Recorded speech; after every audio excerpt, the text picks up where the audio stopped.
Hello everyone, welcome back to another video. जैसा कि हमने देखा, हमने फर्स्ट चैप्टर अपना कंप्लीट कर लिया है, बेसिक कॉन्सेप्ट। आज हम स्टार्ट करते हैं अपना second chapter, heat and work. Without wasting any time, चलो ये स्टार्ट करते हैं। हीट एंड वर्क, मैंने आपको फर्स्ट वीडियो में बताया था, हीट एंड वर्क जो है वो दोनों ही एक प्रकार की एनर्जी हैं। और कौन सी एनर्जी ये भी मैंने बताया था, या तो इन्हें हम एनर्जी इन ट्रांसफ़र कहते हैं या एनर्जी इन ट्रांजिट कहते हैं। चलिए देखते हैं इन्हें। एनर्जी जो है वो दो टाइप्स की होती हैं, फर्स्ट एनर्जी इन स्टोरेज और second energy in transfer. Energy in storage में जो आती हैं वो आती है हमारी chemical energy, potential energy, kinetic energy and internal energy. और एनर्जी इन ट्रांसफ़र में जो आती है वो आती है हमारी हीट एंड वर्क, मतलब heat transfer and work transfer. Heat transfer work transfer कब होगा? या तो ये सिस्टम एंड सराउंडिंग के बीच में होगा, या ये दो सिस्टम के बीच में होगा। ठीक है, अब हम आते हैं वर्क ट्रांसफ़र, ये होता क्या है। पहले इसकी एक बार डेफिनेशन देखते हैं। Work is said to be done by the system if its sole मतलब complete effect external to the system can be equated to raising of weight may be or may not rise but the effect is equated on the rising wait.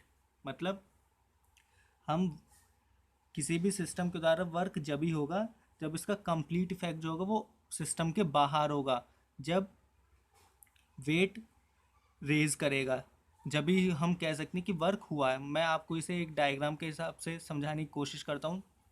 जैसे ये है, एक battery है और इससे motor connect है, लेकिन ये हमने यहाँ बाउंड्री कर दी है, मतलब ये हमारा एक तरह का सिस्टम हो गया।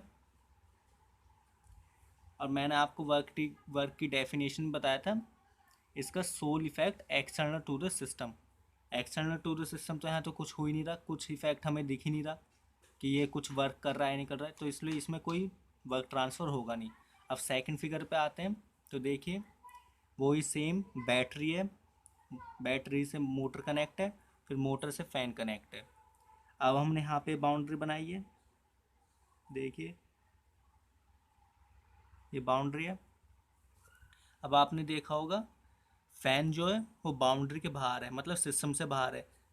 बैटरी की हेल्प से मोटर रन होगी और मोटर की हेल्प से फ़ैन रन होगा, मतलब ये हमारा एक तरह का वर्क हो रहा है, और वो भी सिस्टम के बाहर। इसलिए ये हमारा वर्क ट्रांसफ़र होगा। मैं और कुछ एग्जांपल से आपको बताता हूँ।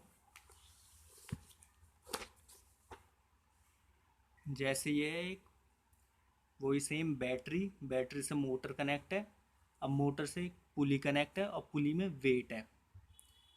अब आपको अच्छी तरीके से समझ में आ जाएगा, जो उसमें लिख रहा था can be equated to raising of weight. जैसे ये हमने बाउंड्री बना दी,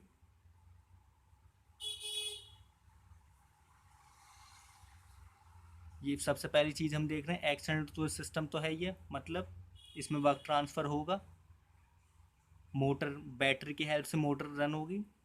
अब मोटर पुली जो है वो मोटर से कनेक्ट है, पुली भी रन हो जाएगी, तो वेट हमारा ऊपर की तरफ हो जाएगा, मतलब ऊपर की तरफ रेज होगा, मतलब एक तरह का हमारा वर्क ट्रांसफ़र हो रहा है इसमें। अब मैं आपको एक और चीज़ दिखाता हूँ, इसमें वही सेम है, battery, work, pulley and weight, लेकिन हमारे यहाँ पे एक्सटर्नल टू द सिस्टम कुछ भी नहीं है, पूरा कोई बाउंड्री क्रॉस हो ही नहीं रही है, मतलब इसमें कोई वर्क ट्रांसफ़र होगा नहीं। और एक ये आप इम्पॉर्टेंट पॉइंट है, work transfer occurs only when cross is boundary. अब जो मैंने आपको एग्जांपल बताए थे, इसमें देखो इसमें कोई बाउंड्री क्रॉस हो नहीं रही थी, इसलिए इसमें कोई वर्क ट्रांसफ़र हो नहीं रहा था। इसमें बाउंड्री क्रॉस हो रही थी, इसमें वर्क ट्रांसफ़र हो रहा था। ये आप बात ध्यान रखना। अब वर्क ट्रांसफ़र जो होता है वो हमारा बाउंड्री फेनोमेना होता है, ये आपने ऊपर देख ही लिया। अब हम देखते हैं sign convention for work transfer. यही हमारा पिस्टन सिलेंडर अरेंजमेंट है, इसमें गैस फिल है, पिस्टन है, पिस्टन के ऊपर वेट रखा है।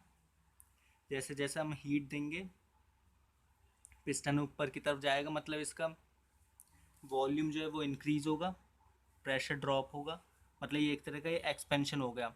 एक्सपेंशन का मतलब हो गया work done by the system, और work done by the system हम लेते हैं पॉजिटिव। ऐसे हम दूसरा देखते हैं, इसमें वही सेम है पिस्टन सिलेंडर अरेंजमेंट, इसमें जो है, इसमें हमारा कंप्रेशन होगा, मतलब ऊपर से वेट नीचे आएगा, मतलब पिस्टन नीचे की तरफ जाएगा, फोर्स जो है ऊपर से लग रही है यहाँ से।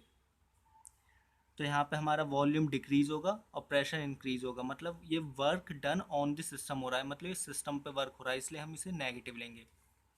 जैसे ये system work done on the system, मतलब ये अगर वर्क इन हो रहा है सिस्टम में तो नेगेटिव होगा, वर्क आउट हो रहा है तो पॉजिटिव होगा।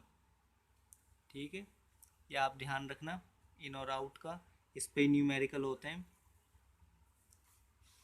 और वही नीचे एक थ्योरी है, in close system when the body is expanded then work is done by the system is expansion work, और boundary is taken as positive. और वही सेम है, when boundaries contract work is done on the system that is compression work, negative. अब हम एक और चीज़ देखेंगे, ये पिस्टन है, ये यहाँ पे फैन है, ये कुछ इलेक्ट्रिकल है, और यहाँ पे वेट रखा है। अब हम इससे, इसमें कोई कह दे इसमें वर्क बताओ हमारा क्या है टोटल, जो हमें इसमें क्या क्या दिख रहा है। एक तो हमारा यही है, ये फैन मतलब एक तरह का ये हमारा शाफ्ट वर्क हो रखा है इसमें, और एक इसमें ये इलेक्ट्रिकल वर्क है हमारा,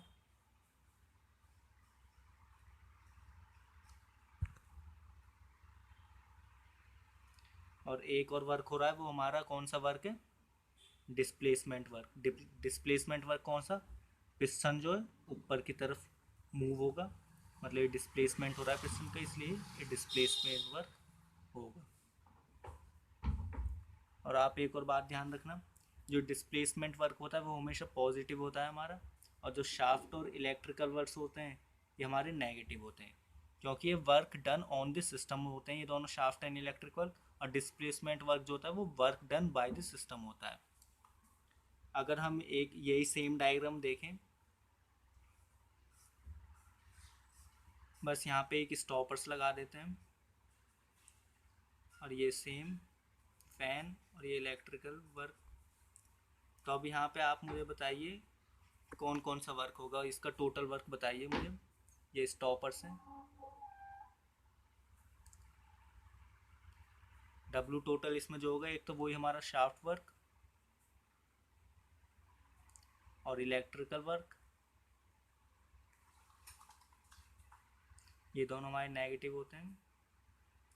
और इसमें जो है डिस्प्लेसमेंट वर्क नहीं होगा, क्योंकि पिस्टन हमारा मूव होगा ही नहीं ऊपर की तरफ, क्योंकि यहाँ स्टॉपर्स लगे पड़े हैं, तो यहाँ पे डिस्प्लेसमेंट वर्क होगा नहीं। ये था आज की वीडियो में, हम इतना ही कवर करेंगे, मिलते हैं नेक्स्ट वीडियो में।